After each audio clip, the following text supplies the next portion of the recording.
تو ایک سچا مسلمان، ایک مرد مومن، ایک مرد کامل، اس کے دل میں رب العالمین سے متعلق انتہائی درجے کا خوف موجود ہوتا ہے۔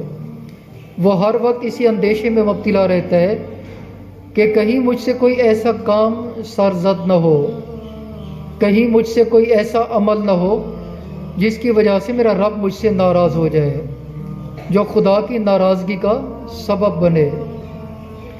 ایک سچا مسلمان انتہائی محتاط ہوتا ہے۔ اسی چیز کو ہمارے کریم آقا رحمۃ اللہ عالمین آپ نے ایک مثال کے ذریعے سمجھایا۔ قیامت تک آنے والے ہر ایک مسلمان کو آپ نے مومن اور ایمان کی مثال کو پیش کیا اپنے اصحاب کے سامنے۔ ہمارے کریم آقا رحمۃ اللہ عالمین آپ کی عادت مبارکہ تھی کہ آپ اکثر و بیشتر مثالوں کے ذریعے اپنے غلاموں کو بات سمجھاتے۔ آپ ان کے ذریعے کوئی مثال پیش کرتے اور اس مثال کو پیش کرنے کا مقصد ایک عظیم تر حقیقت سے آگاہ کرنا ہوتا، ایک عظیم تر بات کا تعارف کروانا ہوتا۔ تو ہمارے کریم آقا رحمۃ اللہ عالمین آپ نے اپنے غلاموں کے سامنے ایک مثال کو پیش کیا۔ آپ نے فرمایا کہ مثل المؤمن و مثل الایمان کا مثل الفارس فی آخیتہ یجول ثم یرجع الی آخیتہ۔ آپ نے فرمایا کہ مومن اور ایمان کی مثال، سرکار نے مومن کی مثال کو پیش کیا اور ایمان کی مثال کو پیش کیا۔ آپ نے فرمایا کہ مومن اور ایمان کی مثال اس گھوڑے کی طرح ہے جو ایک رسی میں بندھا ہوا ہو۔ اب اگر ایک گھوڑا ایک رسی کے ساتھ بندھا ہو تو وہ اس جگہ تک حرکت کر سکتا ہے جتنا اس رسی کی لمبائی ہوگی۔ اگر ایک گھوڑے کی گردن میں رسی موجود ہو اور اس رسی کو دوسری طرف بھی باندھ دیا گیا ہو تو وہ گھوڑا اس حد تک حرکت کرنے کے قابل ہوگا جتنا لمبائی اس رسی کی ہوگی۔ وہ اس حد سے باہر نہیں جا سکے گا۔ اس کی حرکت، اس کا عمل اسی حد کے اندر رہے گا۔ وہ جو کام بھی کرے گا گھوڑا اسی حد کے اندر کرے گا جتنا اس رسی کی لمبائی ہوگی۔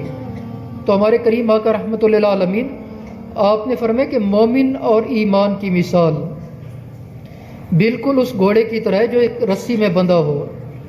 آپ نے فرمایا جس طرح گھوڑا اس رسی کی مقرر کردہ حد سے باہر نہیں جا سکتا، اسی طرح ایک سچا مسلمان، ایک مرد مومن، ایک مرد کامل بھی اس حد سے باہر قدم نہیں رکھتا جس حد کو اس کے ایمان نے مقرر کر دیا۔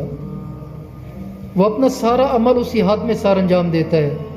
وہ کاروبار کرتا ہے، روزی کے لیے کوئی ذریعہ اپناتا ہے، لیکن اس کا کاروبار، اپنے کاروبار کو چلانے کے لیے وہ جو طریقے اختیار کرتا ہے اس کے طریقے رب العالمین کے احکامات کے مطابق ہوتے ہیں۔ وہ کوئی ایسا طریقہ اختیار نہیں کرتا جو رب العالمین کے فرمان کے موافق نہ ہو، خدا کے فرمان کے مطابق نہ ہو۔ اسی طرح ایک مومن گفتگو کرتا ہے، لوگوں کے ساتھ بات کرتا ہے تو وہ بات کرنے میں بھی انتہائی درجے کا محتاط ہوتا ہے۔ اس کی انتہائی حد تک کوشش ہوتی ہے کہ دوران گفتگو، بات کرنے کے دوران اس کی زبان سے کوئی ایسا کلمہ، کوئی ایسا لفظ صادر نہ ہو، کوئی ایسی بات نہ نکلے جو رب العالمین کے احکامات کے خلاف ہو۔ مومن اگر بولتا ہے تو حق بات اس کی زبان سے نکلتی ہے۔ اگر وہ کوئی عمل کرتا ہے تو اس کا عمل اسی حد کے اندر ہوتا ہے جس حد کو اس کے ایمان نے مقرر کر دیا، جس حد کا تعین رب العالمین نے کر دیا۔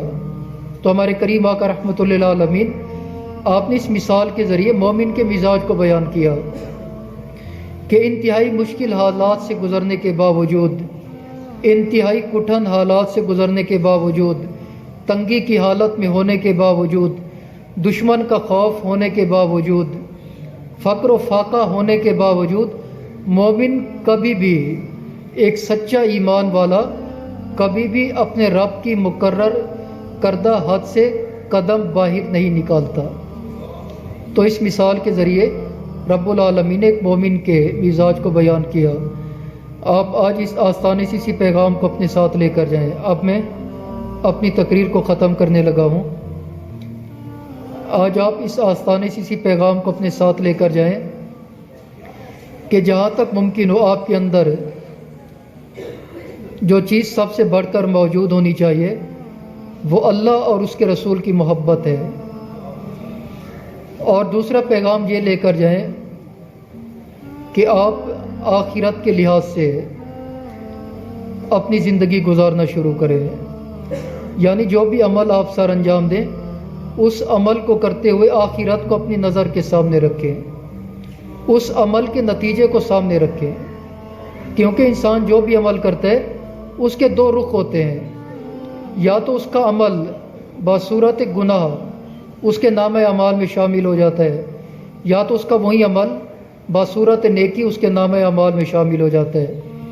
تو آپ جب بھی کوئی عمل کریں تو آخرت کو سامنے رکھیں، اس بات کو سامنے رکھیں کہ ایک دن ہم نے موت کے دروازے سے گزر کر جب دوسرے دور حیات میں قدم رکھنا ہے تو ہم نے دنیا میں کیے گئے اپنے ہر ایک عمل کا جواب اپنے رب کی بارگاہ اقدس میں دینا ہے۔ جواب دہی کے تصور کو اپنے ذہن میں رکھیں، ایک سچا مسلمان بن کر زندگی گزاریں۔ اسی بات کے اندر ہم تمام حاضرین کی کامیابی موجود ہے۔